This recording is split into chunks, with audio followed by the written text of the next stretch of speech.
একটা রাজনৈতিক দল নির্বাচন হওয়ার আগে তারা নিজেরা দাবি করছে তারা ক্ষমতায় চলে আসছে। এতগুলো মানুষ কি জীবন দিয়েছে এভাবে আগের মতো ইঞ্জিনিয়ারিং করে মেকানিজম করে ক্ষমতা চলে আসার জন্য? আপনারা ভুল করছেন। ডাকসু, জাকসু, রাকসু, চাকসু আপনারা তো দেখেছেন বাংলাদেশের তরুণরা কাদের পক্ষে নিয়েছে? বাংলাদেশের তরুণরা ইনসাফের পক্ষে নিয়েছে। এবং আসন্ন নির্বাচনেও এদেশের মুক্তিকামী মানুষরা, আমাদের মা খালারা, আমাদের ভাইরা চাচারা ইনসাফের পক্ষে থাকবে।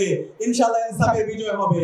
সুতরাং কেউ যদি আবার নবফেস হতে চান, কেউ যদি আবার সেই চাঁদাবাজি টেন্ডারবাজি ফিরে আসতে চান, কেউ যদি আবার সন্ত্রাসবাজি করতে চান, কেউ যদি আগের মতো কেন্দ্র দখল করে মেকানিজম করে ক্ষমতা দখল করতে চান, বাংলাদেশে ফ্যাসিবাদের যে পরিণতি হয়েছিল, খুনি হাসিনার যে পরিণতি হয়েছিল, তার চাইতে খারাপ পরিণতি আপনাদের হবে।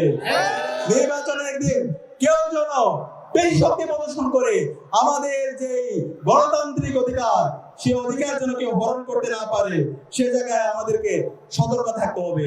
এবং একই সাথে আমরা দেখতে পাচ্ছি আজকে ফ্যাসিস্ট খুনি হাসিনাকে দায় মুক্তি দেওয়ার জন্য বিভিন্ন পক্ষ চেষ্টা করছে। খুনি হাসিনার এই রাজনীতি বাংলাদেশে আর কখনো হবে না। ফ্যাসিস্ট আওয়ামী লীগের রাজনীতি আর কখনো হবে না। বাংলাদেশে ইতিমধ্যে রায় এসেছে, খুনি হাসিনার ফাঁসির রায় এসেছে। খুব দ্রুত সময়ের মধ্যে এই খুনি হাসিনাকে ভারত থেকে বাংলাদেশে নিয়ে এসে তাকে ফাঁসির কাস্টে ঝোলাতে হবে ইনশাআল্লাহ।